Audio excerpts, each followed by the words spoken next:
Yo, what's going on, guys? In today's video, I'm going to be doing a network optimization. This has been something I've seen a lot on Twitter and on YouTube, and I see a lot of wrong values and a lot of people just posting what they see others post. So in today's video, I'm going to be giving you guys a in-depth network optimization to lower your ping, your jitter, potentially boost your downloads and upload speeds. And I'm also going to be giving you guys the best hardware to buy to get better network speeds, like a better network card, best Ethernet, good routers, etc. It's gonna be like a 8-minute long video, probably maybe more, but I'll make sure it's all very nice and concise. The very first thing you guys are gonna want to do is join my Discord, discord.gg/ski.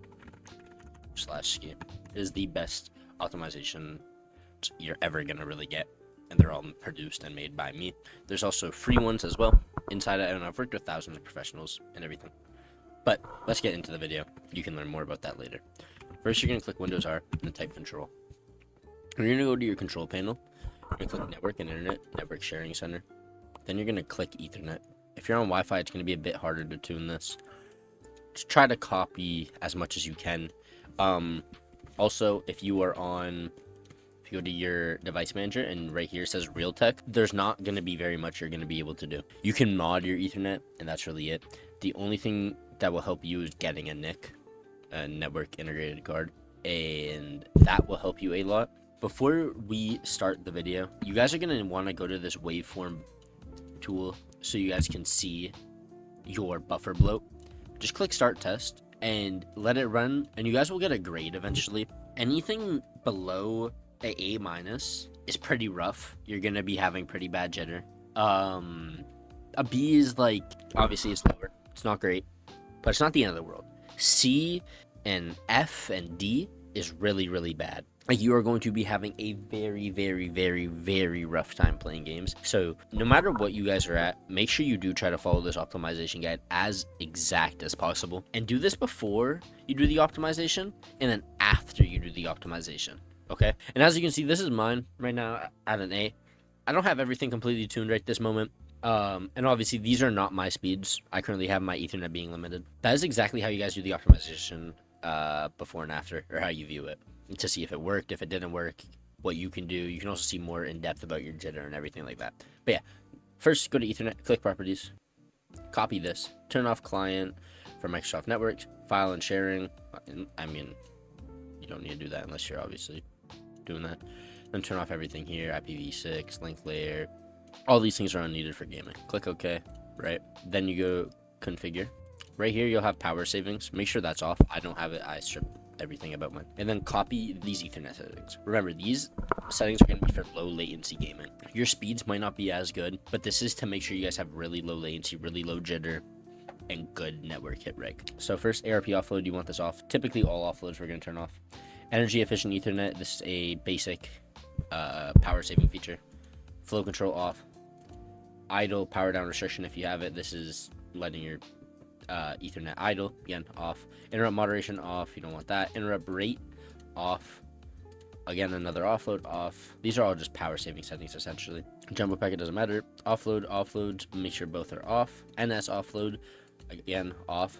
Packet priority and VLAN, you guys are going to want packet priority and VLAN enabled. Again, it's going to prioritize your packets. Speed and duplex, people say to put it on 1 or 2.5, but auto is really going to just do what it says it's going to do. It's going to automize it. You can try to force 2.5, but that might add a bit more overhead and latency. Next, you're going to want to turn TCP checksum and UDP checksum offloads off for IPv6. Wake on, these are more power saving settings. You guys are going to want to turn these off as well. Then you guys just click OK. And then if you guys click Properties and then double click your IPv4, go to Advanced, DNS, WINS, you click Disable NetBIOS over TCP. Then you click OK. OK, close. Now that part of the network optimization is done. Alright, so the next thing you guys are going to want to do is you guys are going to want to configure this setting called auto tuning. I have these two files here called Bufferbloat because there's a site that you can use to test.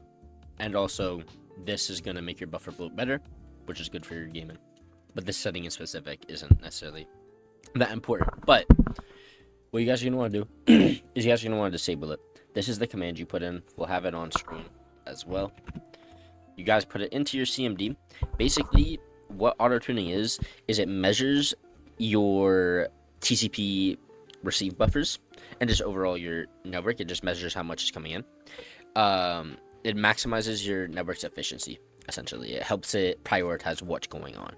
So now you guys are going to be able to get, you know, better latency and better bandwidth with this disabled.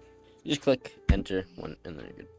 Alright, so the next thing you guys are going to want to do is you guys are going to want to paste in these 4 commands into command prompt. These 4 commands are going to help your network's latency and jitter a lot, and you guys are going to notice the difference immediately. So just paste these all in.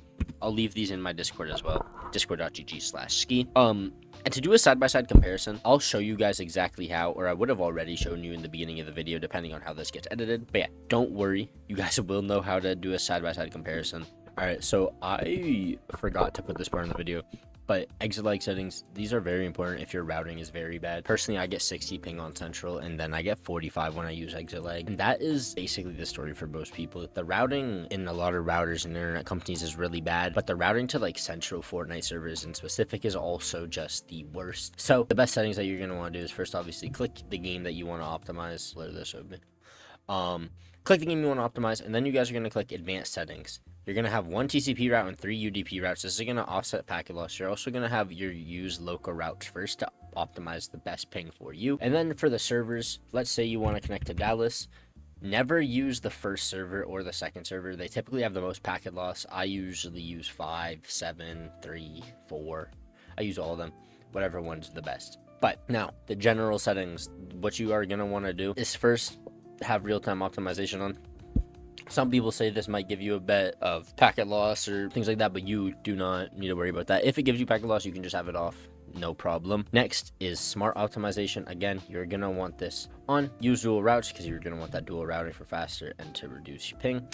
Then you're going to have, obviously, high optimization accuracy level, because why would you want it to be a worse accuracy level and stuff? And then the analyst protocol for your routing is going to be UDP/TCP. You can just do UDP, but UDP/TCP again offsets packet loss a lot of time for ExitLag for whatever reason. And then obviously use IPv4. You don't want to use IPv6. If you copied the other things in this video, you should know that by now to have IPv6 disabled. Redirect method, test between both of these to see what one is the best for you. And then you're done. That's all you need for the ExitLag settings.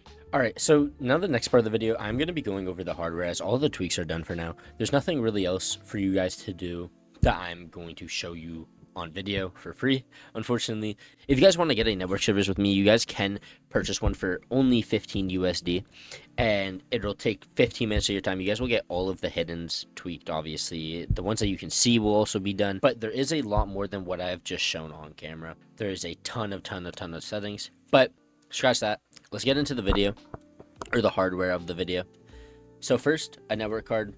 Network cards are better than the default one you have, as they prioritize it better. So the i210T1 is a network card made by Intel. Obviously, your motherboard might not be able to fit one, but you look that up. You gotta figure out what motherboard you have. But as you see, right, this goes into your PCIe, and you plug your Ethernet into here, and it gives a lot more settings, and there's better, as you can see, there's better port rates and everything as well, but the latency benefit you get from these is insane, as it prioritizes your packets a lot, and it helps a ton. And then the other one is the XGC100C. This is the one I have, or I had. There's another couple ones as well that you guys can buy, but these are the 2 network cards that I do personally recommend. They give, in my opinion, some of the biggest benefits to your network, besides obviously having fiber and just routers and stuff like that. These give amazing benefits. They are super useful, and the amount of settings you can tune to really unlock your network's true potential is unbelievable. The next part of the video is routers. So these routers are obviously not going to be the ones that you have, but these are the best routers you can buy. You can buy regular Eero router, and it's like $100 or so. They're very good routers. The next one is a MT6000. This has OpenWRT. You guys also, even if you can't get this exact router, you guys should look for a router that has OpenWRT compatibility. OpenWRT compatibility is super, super strong because what is OpenWRT used? You can essentially make your own scripts for games, and you can get them. You can obviously just look it up too, and they'll have custom ones already made, but you can have custom made scripts for your network to properly prioritize your everything exactly to that game and for how that game works. It is super, super beneficial and super, super good. And they obviously have better security too, as you can see. I'm just Googled it so you guys can see as well. But they are super, super beneficial. If for whatever reason you don't want the OpenWRT router, you can get an Eero Pro 6. These are very good, very solid routers. Getting a better router than what you would have as a default router from, say, Xfinity or something, it is, not joking, a night and day difference. And I truly believe that you all should invest in getting the best router or the best network card that you can afford. The next part of the video is going to be Ethernet cables. Personally, I wouldn't get anything less than an Ethernet Cat 8 nowadays. You can get a Cat 6 if you really wanted, but get a shielded Ethernet cable. This is going to make sure that there's no electrical interference with it, and it's going to be constantly running at its highest it can, and it's going to be constantly forcing the network properly to sort itself out, essentially. This is going to help you guys so much. I can't stress that enough. It is amazing what you can do to optimize your network and to make it better. Some people, yes, you are just going to be hard locked because some internet companies are very bad, but for the most part, a lot of you guys will see a lot of benefits from this video from following even just the simple control panel tweaks. You guys will notice a big benefit. All right, and now once you guys are done the optimization guide, you guys are going to want to restart your PC. Once you've restarted your PC, it's completely done. Make sure you follow the waveform thing I showed you guys at the beginning of the video. Do that once you've restarted your PC. Thank you all so much for watching. If you want to support me and my dreams, make sure you join my Discord, discord.gg/ski. If an optimization sounds good to you in your budget, come to me. I'm definitely the best in the business. There's not really much more to say. Thank you guys so much. Peace.